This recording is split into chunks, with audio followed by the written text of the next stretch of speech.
So my process for fat loss is very similar to my process for business and goal achievement. Decide, vision, action. So it's number one, making a decision. What do you want? 2, vision. If people skip this step, then willpower doesn't work. And I get people laser clear on to the detail. What are they going to be wearing when they release the weight? What are they going to look like? How are they going to feel? Who's going to notice? How are they going to notice? What's their face going to look like? How is their body going to feel? I spend so much time in vision first because I want them acting from the vision. And then when we get into action, this is really critical. Most diet nutrition plans will talk about all the things you can't have. I don't do that. I have a very clear outline of what I want people eating. But what I tell them to do is I don't want you to worry about what you can't have. What I want you to do is focus on how do I get all of this good stuff in? How do I get all the good in? Which makes less room for the not so good. So if I get all this good stuff in and I still want the Doritos, you can have them, but you're not going to want them.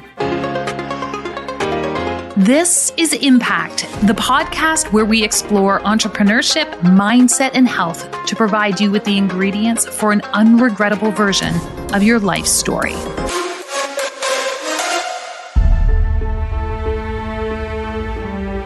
I have a few regrets in my life. Not big ones. Things, well, maybe I've got some big ones. That might be a whole other episode. But stuff that in hindsight, I maybe could have thought about a little bit differently. Ideas that I had placed on a pedestal and really fundamentally believed to be true that ultimately held me back. One of these things that I had in the back of my mind, because I'd heard so many people talk about their 40s as the glory years of their life, the time they felt most confident in their lives. And I've spoken about this before. I literally held back. I held back stepping into my authority. I held back almost like I was waiting for these features of myself to burst out of me when I turned 40. It was like I didn't want to let them out of the box because it would increase the fanfare for when I hit the big 40. And when I turned 40, the day kind of came and went. And the week after I had that birthday, I started to tap into these things that I had been leaving in the box. I started to feel confident. I felt confident, but I unleashed it. I gave myself permission to do things that I thought only a confident 40-year-old would do. And I lived that for 4 to 6 weeks. I felt amazing. And then what I realized was that those things were actually in me all along. That what I actually did was hold myself back because I had this idea that these things really could only flow and emanate once I hit a certain age. Now, this isn't about age at all. This is about things we do. There's only certain things you can do when you get married. There's only certain things you can do when you're a 7-figure entrepreneur. We do this thing where we have rules that we place upon ourselves. But I'm fascinated in particular about the rules we place upon ourselves as it pertains to ageism. I was fascinated as a kid watching my friends' parents and sometimes my own parents step in and do things because that's just what you do at that age.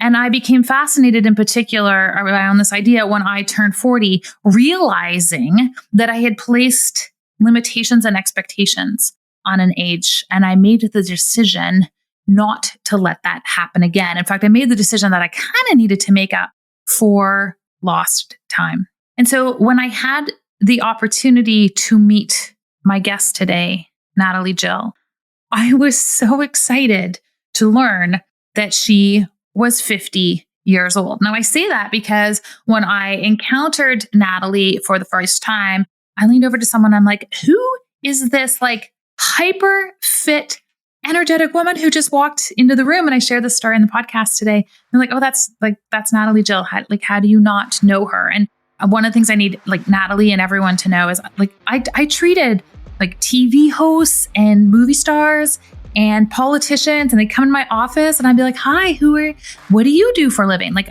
I have my head in the ground a little bit. So no one can ever be offended that I have no idea who they are, because that's one of the things that makes me charming. And I was so excited. To meet Natalie and hear about her story.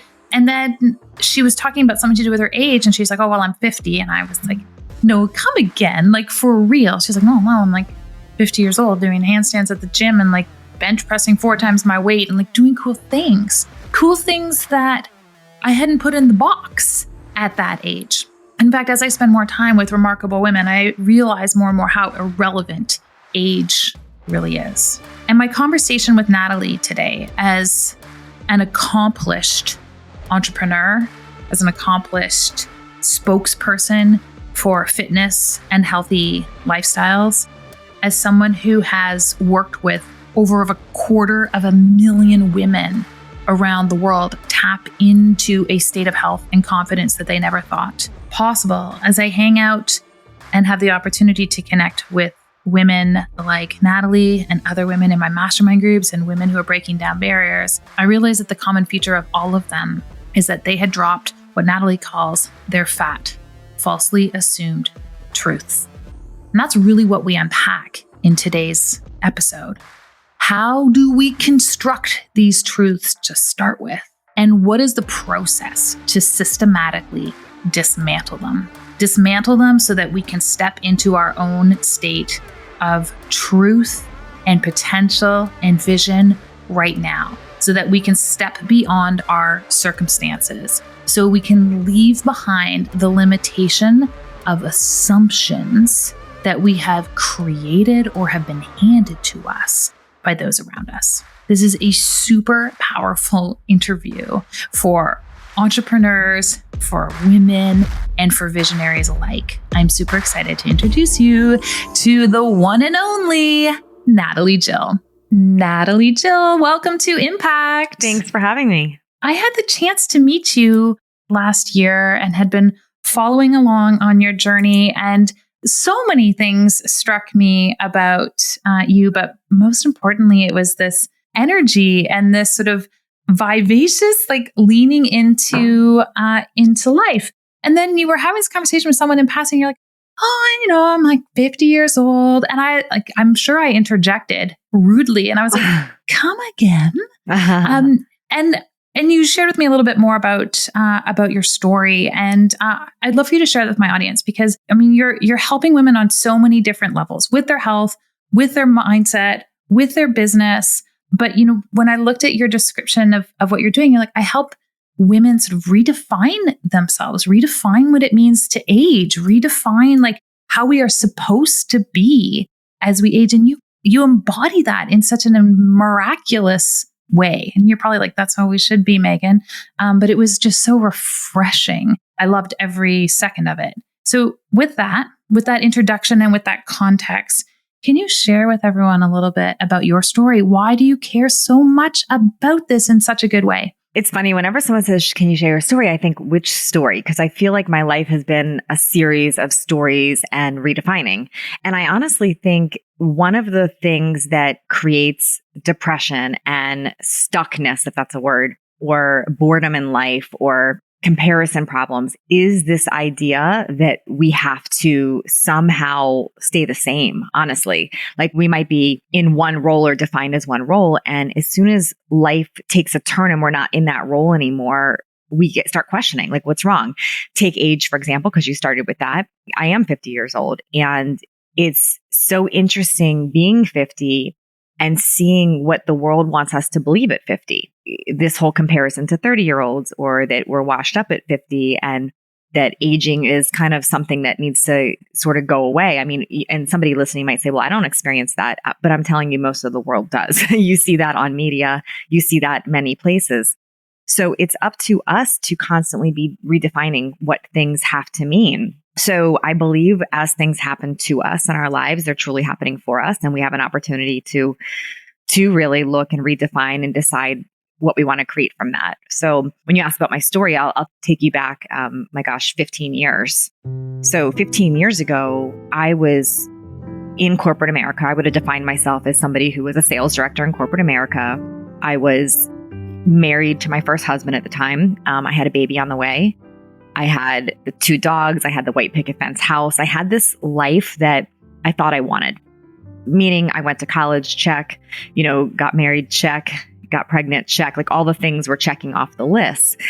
but it never felt like a real authentic life, meaning I didn't really know who I was. I didn't know who I was. I felt like I was just doing things for other people. And I had this defining moment because this was back in 2007, 2008. And for those of you listening that were in the States at that time, we were in a massive economic problem. We were the financial collapse. Real estate was down. Financial market was collapsing. A lot of things happening. And I found myself in this defining moment of, one, I was getting a divorce. Two, I just had a baby and I was grossly overweight. It was not just from being pregnant. I'm 5'2". I gained 60 pounds of McDonald's French fries and hot fudge sundaes. That's what happened. I was losing everything, including my house. I knew I couldn't be in my corporate job anymore because it required full-time travel. And I was a new mom. And I was faced with, for the first time in my life, like this huge tornado of stuff not working and questioning who I am. And that was my first opportunity to really look at the idea of redefining, of getting to basically be the author of your own life, about being able to recreate. And I had this defining moment. It was just 15 years ago now, but it seems like a lifetime ago now. But I was walking, and I remember I was walking the stroller with my two dogs, and I'm behind sunglasses crying, just depressed. And I remember walking, and I caught a glimpse of one of those windows that has like the mirror reflection. And I just sort of stopped, and I took my sunglasses off, and I looked in that window, and I just remember not recognizing what I saw. And I looked in this window and I thought, Natalie, is this like really where we end up? Like, is this really all there is? At the time I was 35, 36 years old. And I remember thinking, like, is this what happens? Like, you get married, you get a divorce, you gain weight, you get depressed, you just kind of wash up. Is this all there is? And I just remember having this moment with myself, like connecting with myself, going, this is not all there is. There's so much that I'm meant for. That I want to be a better mom to my daughter. I want to make a difference in the world. There's so much more. And it was in that moment that I made a new decision. And it's the thing that I start everybody off when they want to change is, what are you deciding? But I made a new decision that this was not who I was going to be anymore, that I was going to be something else. And it literally started there with a decision. And what was the next step? Yeah. The next step was I had to start asking myself, what do I actually want to create? You see, so many times, Megan, we say stuck in circumstances. You know, I'm overweight, Yes, I'm broke, I'm getting a divorce, I'm a new mom, I can't do this, I can't do that. We're really stuck in circumstances. And I had to ask myself, okay, what's the possibility though? What could I create? What would I want to create? So I went home and I made I call it a decision board. Some people know it as a vision board, but I call it a decision board. I started pulling out pictures of things that resonated, that made me happy. Like, I put fit girls on there. I was far from fit at the time. Put happy mom and daughter. I put somebody with a happy husband. I put an ocean view for a home. I just put anything that made me happy. And what I noticed doing that was I started to evoke feelings of being that person that lived in that board. And when we're stuck in circumstance, we don't know any other way. Like, we're just stuck in circumstance. It's like you look in the mirror and you don't like yourself. And those of you listening that might say, I don't do this to myself, you do if you're like scrolling social media every day first thing. Like, when you scroll social media first thing in the morning, you're in circumstance, because what runs through your head is, oh, why don't I look like that? How come I'm not on that trip? Why don't I have that successful business? Why didn't I do my webinar that way? Why did I not, whatever? Why doesn't my husband look like that? Like, whatever, we're circumstance. What I did that day was I reprogrammed myself into, what do I actually want? And I had to stop my brain from telling me what it is that I don't want, or what I couldn't have. So it's like, for example, oh, I want to be super fit, like one of these girls. I had to stop my brain from going, but you're overweight right now, but you don't have the time, but you don't have the money. My brain wanted to tell me all the reasons why, Right. And I had to say, but what if? But what if? And even today, 15 years later, it's still a practice. Like, the first thing I do in the morning is I want to grab my phone and scroll social media. It's like a human tendency. Like, we want to like check and make sure we're still who everyone thinks we are, and everything's still happening in the way we think in the world. But I have really trained myself to envision, first step, what is my day going to look like today? And what do I want it to look like today? And I write it I have a note on my phone every day. First thing I do, I write what's going to happen with my day, how it's going to be, how I'm going to feel. I set the whole intention for the day. I really like that. And, this notion of circumstance is so interesting. As you said it, out thinking, just drew this box on my sheet of paper here because I hear this all the time. Oh, but my circumstances are different. Therefore, I'm going to opt out of this opportunity. It made me think of this this person that I knew a long time ago, and I was part of her wedding, and she was planning her wedding, and she was lamenting how expensive it was, and she talked to her mom about it, and her mom just said to her, she's like, "Oh, honey, like this just means you're an adult. When you're an adult, you always carry excessive debt. Like you just need to get used to that." And it was so interesting. She's like, "Okay, I guess this is like my rite of passage into adulthood, not the marriage or like the life she always wanted, but like, ooh, I've now acquired lifelong debt and financial struggle." And I could see her just like climb into the box of that circumstance. And it's so powerful when our parents hand us the box of circumstance or our relationship to a circumstance. Was that handed to you? You know what? I feel very fortunate in that space. So I think we're all handed some amount of circumstances, but one thing my parents did very well, and I hope I do this for my daughter, is they always told me that I could create or be whatever I wanted. They always did. They never stopped me. If I said, I want to be this, they would never say, you can't, that's not possible. They would always like let me play with that. What would that be like? What would that feel like? So I will say I was definitely handed a gift there because most adults were not. I realize that. And it still gets to be a decision. How bad do you want to work on reprogramming that and relearning it? Because your brain doesn't actually know what is reality and what's your vision and what you're thinking about. So when we can really push ourselves to focus on possibility versus circumstance, you can change it. Okay. So I know you have this process. And when I asked you in our forum beforehand, what do you teach on? You're like, I teach on fat. And I was like, let's delve into that because there's so many layers of it here, but I feel like you're talking about it without us naming it. So let's name it. When you talk about fat, what are you talking about? So people think when I'm talking about fat, I'm talking about the fat on our bodies. And although I absolutely can help with that, that's not the fat I'm talking about. What I'm talking about is what's called false assumed truths. And that is basically any belief that we're holding on to that's stopping us from getting the results that we want. For example, a false assumed truth would be, I had a hysterectomy, therefore I'm going to gain 30 pounds. Okay, the fact is you had a hysterectomy. Got it. The fact is not you're going to gain 30 pounds. That's a false assumed truth, which means somebody told you that, and now you believe that that's what's going to happen to you. What a false assumed truth is meaning it doesn't mean it's a fact. It means somebody put that over you. They spoke it over you. You then found evidence to support it. And now that's what's going to happen to you because you're going to create that. The way you know something's a false assumed truth is if anyone else in the world had a hysterectomy and didn't gain those 30 pounds, then it's a false assumed truth because it's possible not to. So my question to people, because people will really fight to the grave for their false assumed truths. Like they will fight for their circumstances. So I have to interrupt that. I get to interrupt that with people and ask them, is this what you want? Because here's the thing, me validating your belief set around that, me validating your false assumed truth, me saying you're right, that sucks, that will never help you get better. What do you do and how do you talk about it when someone really is in a shit circumstance? Yeah, it's a great question. I mean, shit circumstances are real. I don't know how else to describe it. Yeah, no, they're real. Well, one is like, first acknowledge that I'm not in some foo-foo land where I'm like, well, that's not real. It is real. It's absolutely real. I guess the short answer to a longer process is, what do you want to do about it? Do you want to stay there, or do you want to find a different solution? That's the first question, because if somebody can't say, I want to find a different solution, then they haven't decided yet. So deciding has to come first. So if someone's in a shit situation, the world is crumbling down, and I've been there many times, Megan, like many times, but this is what I want the world to know. When I'm in a shit situation, I don't want validation about my shit situation. I want somebody to say to me, you're right, that's awful right now. What are we going to do about it? That's what I want.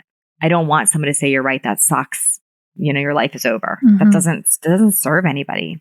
So I, at the risk of people not liking me in my program sometimes, will take a stand for their future self. But I know what's on the other side.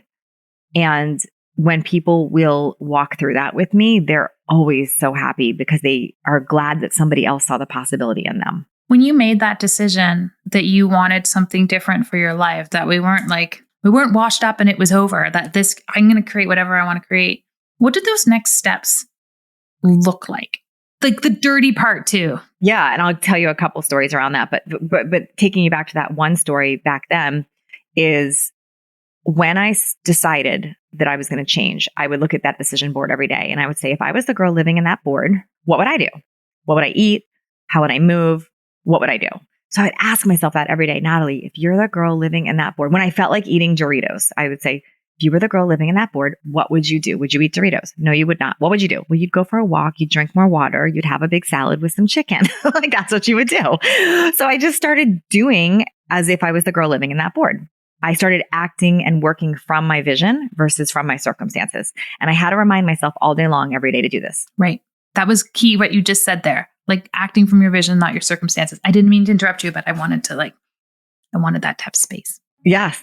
So when I did that, things started to change. At the time, for me, I knew there's another key piece in my method I teach, which is accountability.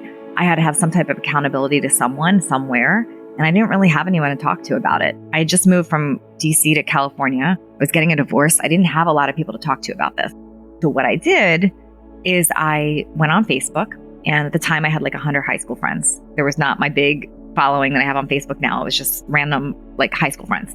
But I posted on there that I was making a change and I was going to start posting what I'm eating there for my own accountability.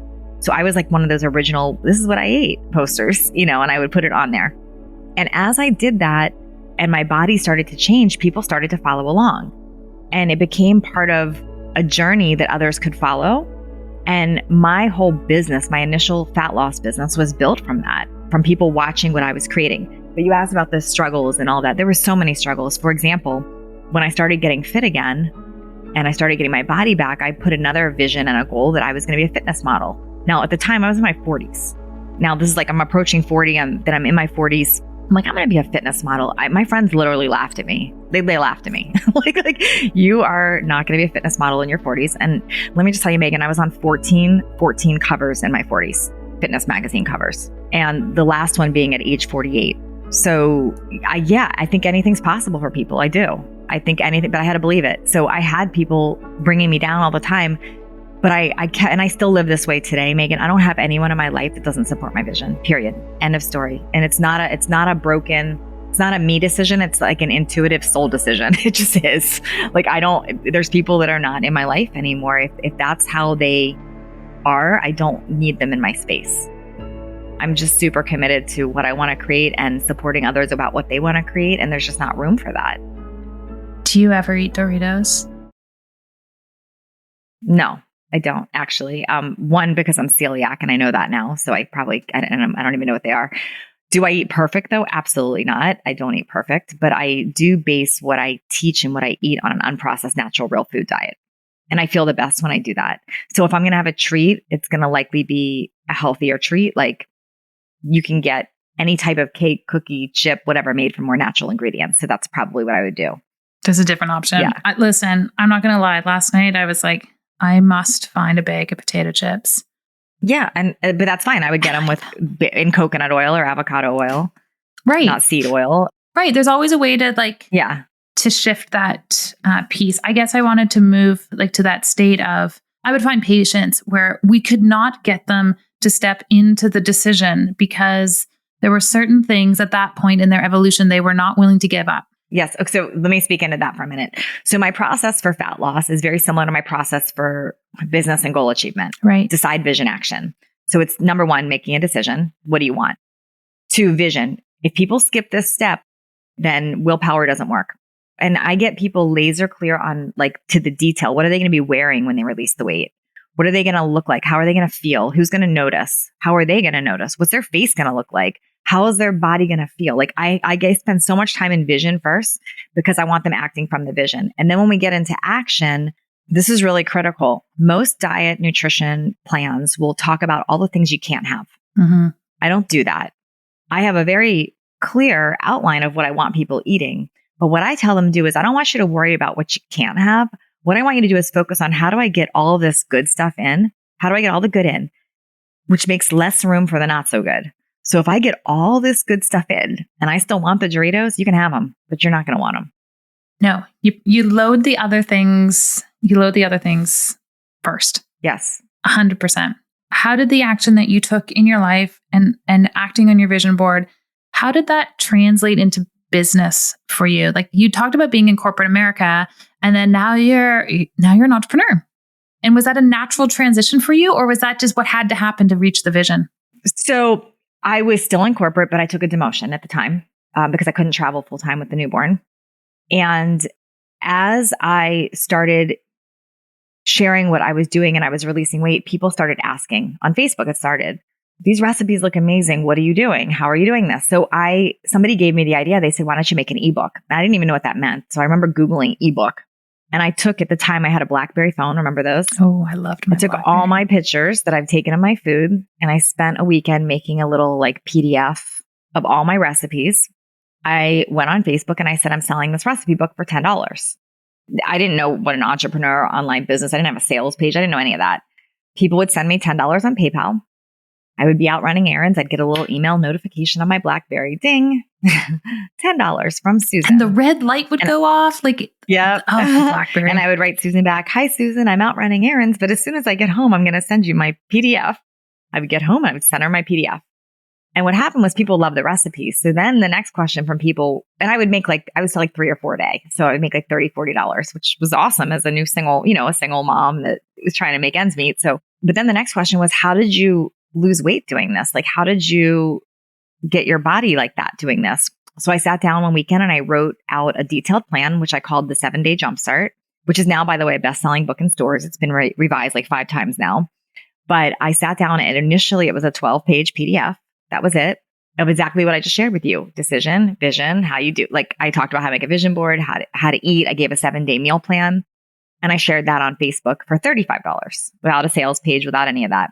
And what would happen is like you, Megan, would reach out to me and go, oh, I want to try your 7-Day Jumpstart. You would buy it. I would send it to you like a little PayPal link and I'd send it to you. And then you would send me a message in 7 days through Facebook Messenger. And it would say, hey, oh my gosh, Natalie, your 7-Day Jumpstart was amazing. I lost 5 pounds. My bloat is gone. My energy is through the roof. I love this. And I would say, Megan, that is awesome. Can I share this with others because it's going to be so motivating for them? And you would say, yes, of course. And I would screenshot it and I would share it. And it started spreading like wildfire, Megan. Like people wanted my 7-Day Jumpstart. I was still in corporate, but I was selling this. That product started taking off like crazy. Like I couldn't believe how much it was taking off. At the same time, I'm working on my own self. I'm getting fitness recognition. I'm becoming a fitness person, like which is funny to me because that's never what I set out to be. And the next question from people was, how do you work out? So I started making fitness DVDs. It just literally went, and this is what I tell everybody now. Everybody's comparing to like these 7-8-figure businesses going, I'm trying to start. I'm not them. Nobody starts that way. Nobody starts that way. I said, you have a problem that people need a solution to. Doesn't matter if it's unique. If you have a problem that people need a solution to, meet them where they're at, share your story, share your journey, and share your solution, period. That's how it starts. That way I grew my business. By the way, that 7-Day Jumpstart product made $2 million in the first few years. I would have never imagined that. The thing is, but it didn't start from a business plan or this big grand entrepreneur. It started from me literally sharing something I was walking through, a solution I had, this is the other thing. People come up with like 20 million solutions for things. No, give people one simple solution, one simple, easy solution. That's it. Stay laser focused, get that out there. And that's how you build something. I had a similar start. And as you're talking about this, I'm like, this is the cutest thing ever. Because that's like, everybody should just start with the cutest thing ever. I had my practice. We invoiced people automatically through QuickBooks. So I was like, I'm not buying a whole new system or learning a whole new system. I'm just going to invoice people through QuickBooks. It's not how we do it in the online world. But when I started my group programs, I was like, I know how to use this. So I'm going to use this. And the same thing. We just it was the same. It was the same process. You're not going to start at step 25.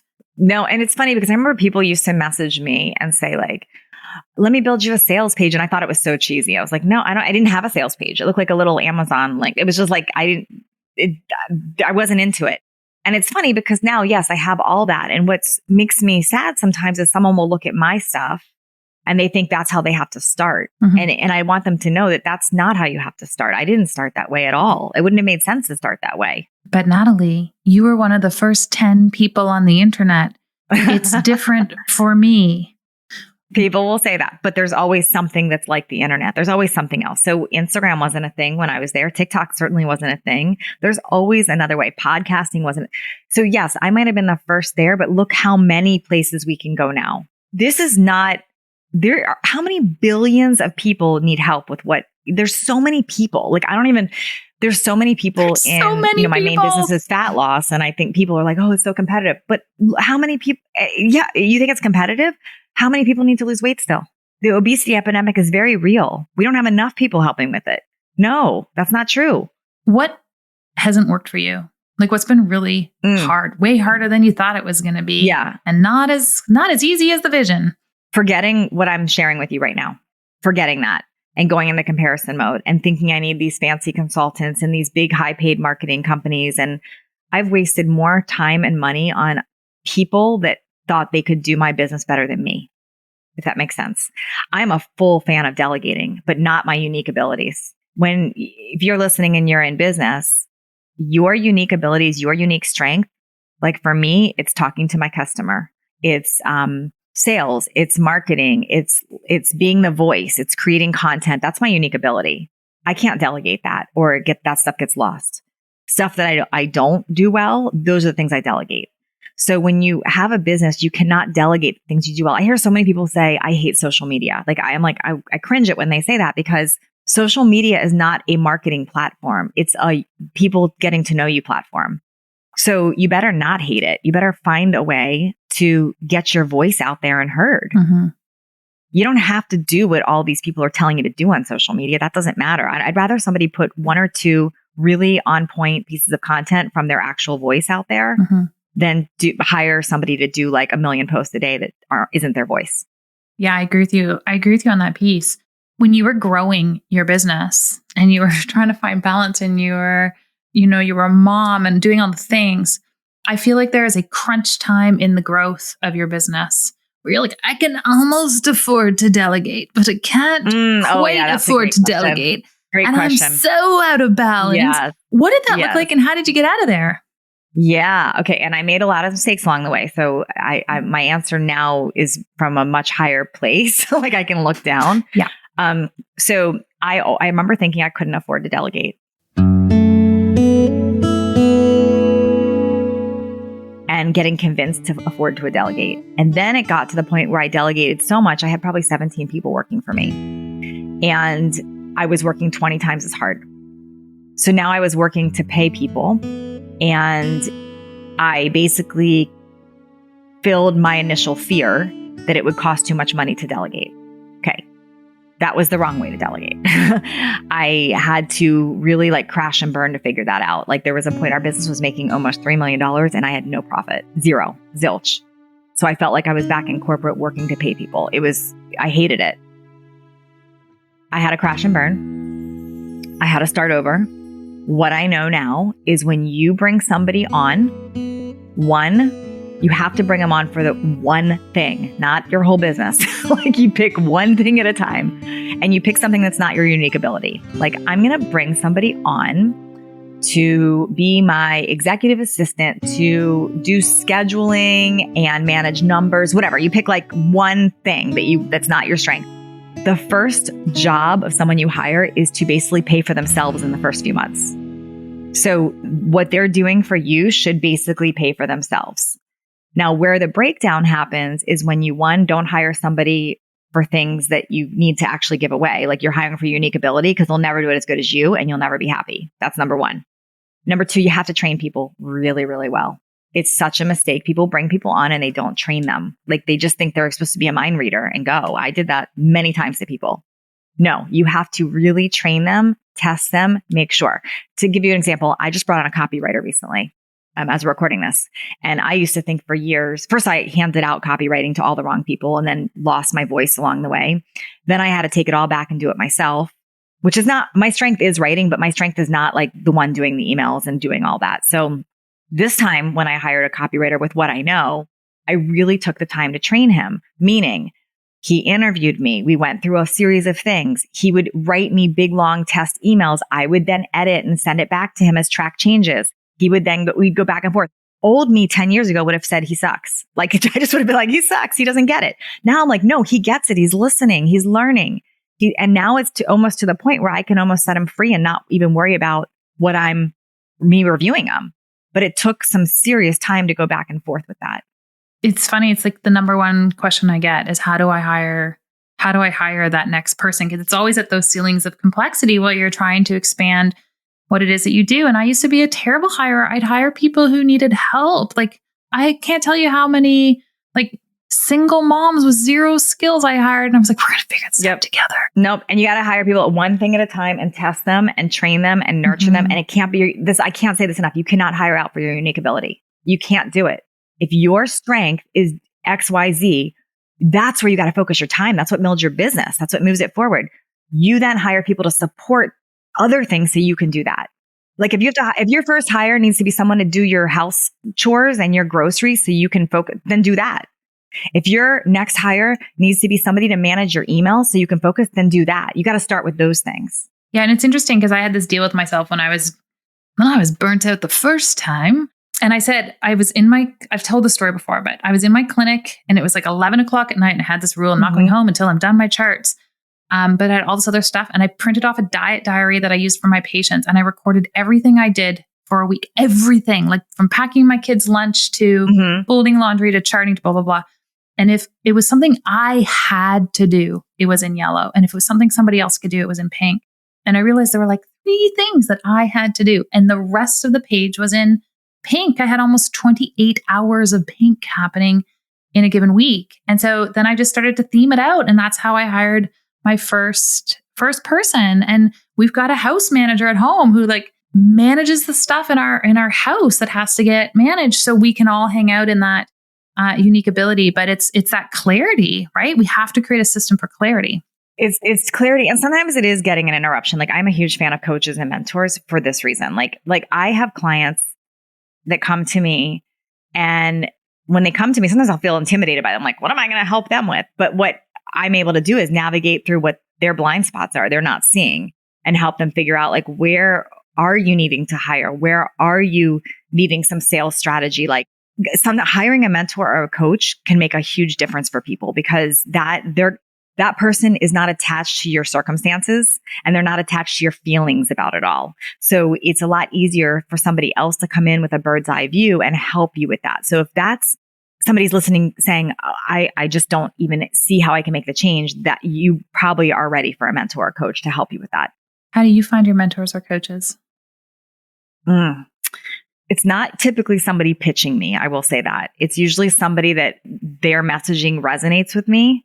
I'll hear them on an interview. I'll hear them on TV, whatever. I'll hear them somewhere and it'll resonate. And I'm usually the one asking them to coach. So I can't think of ever me having a coach that approached and pitched me. It's always because I reached out to them. Yeah, it's funny you say that. I was at an event a few weeks ago and there's this one person and I was like, I know that is the person I'm supposed to learn. And I was like, it's not normally like me, but I was like, how do I work with you? Anyway, he was very gracious. Yeah. And that's actually what I teach some of my clients. Like you have to create that type of brand that people are asking you. So you're not constantly like, how do I go get myself out there? Like you got to have that type of brand that people want to know what you're doing. Right. And they just ask you and you're nice enough that they want to reach out and ask. That's approachable. It's a huge part of it. Natalie, I feel like this is a perfect place to transition the interview to something I call my impact ingredients. And what I really want to understand in rapid fire context is like who you are, some of the little details and facets that maybe don't come out typically in a podcast interview. And then also for my audience to start to see some of the commonalities in my guests. And I always preface this with the intention is that they're rapid fire, although they could be an interview in and of themselves. But my first question for you is, what is the biggest non-negotiable for you in your life? My daughter. Time with her, things that she needs. She's my number one full priority. What's your most important failure? Oh my gosh, there's so many of them. My most important failure was probably my first marriage. I'm grateful that it happened. Had that not happened, I wouldn't have my daughter. I wouldn't have my business. I wouldn't have my current husband. All of it. How do you cultivate courage when you really need it? I create it. I don't cultivate it. I create it. It's something I call, I love acronyms. We talked about my false assumed truth, but I have another one. It's called DCM, driving core motivator. The driving core motivator is the real core reason you want something. And when I'm in a funk and I'm stuck in circumstance and I'm in self beat up and I'm stuck or comparing, I have to go back to that question. What's my decision? What's my vision? And now what is my driving core motivator? What is the deep reason why I want that? And when I can hit that to its core, it changes everything. As an entrepreneur, were you born with it or did you learn to have these skills? All learned. I was not born with it. I was born to follow a structure, to go to school, go to college, get married, work in corporate. I did not even know what an entrepreneur was. I didn't know it was a possibility. I give full credit actually to my husband, my current husband, because when I accidentally became an entrepreneur, sharing, he's the one that when my corporate gave me this choice, when they saw me on the cover of magazines and fitness equipment, and they said, are you working for us? Or are you like doing some fitness thing? I had to make a decision. And I was scared I was going to give up what I do now to go back to corporate out of scarcity, out of being scared. Right. And my husband now, who was my boyfriend at the time, he's a serial entrepreneur. And he said to me, you got this. You can do this. I'll help you. And because he believed in me, I believed in myself. I love it. Last question for you, Natalie. What do you want your legacy of impact to be? It's not about me. I don't care if people remember me or know that I did it. I'm somebody of faith. I believe in God. I believe that we're all here for a reason and we all have a purpose. And my purpose, for whatever reason, God picked me for that, is to walk through things and teach it and help others feel empowered. So as much as I've wanted to leave fat loss at times and, just focus on what I do with sales training and private clients, which I love, it lights me up. I can't ever leave fat loss because it is truly part of my calling and my gift. And I've helped over 255,000 women. Like I did the numbers. It's like 3 million pounds. Like I can't walk away from that. So my legacy is that I teach enough of this that people remember the method and the skills and they teach others. Natalie Jill, you are such an inspiration. Your work is incredible. Where can we send people to follow along in the next evolution of your journey? Oh my gosh. There's many places, but I would say nataliejill.com is my website. And then Natalie Jill Fit on Instagram is where I'm most active, social media wise. So Natalie Jill Fit. And then I have a podcast also called Listen Up. Amazing. We will hook everyone up in our show notes. You can find those at meganwalker.com/podcast. Natalie, thanks for being here. Thank you so much. Impact is what lives on when we leave the room, tuck them in, or step off stage. It is less about what you do, more about how you make them feel, and everything about how you choose to show up in the world. If you enjoyed this podcast, hit subscribe on Apple Podcasts, Stitcher, Spotify, or wherever you are listening to this episode. I am your host, Megan Walker. Until next week, aim for impact.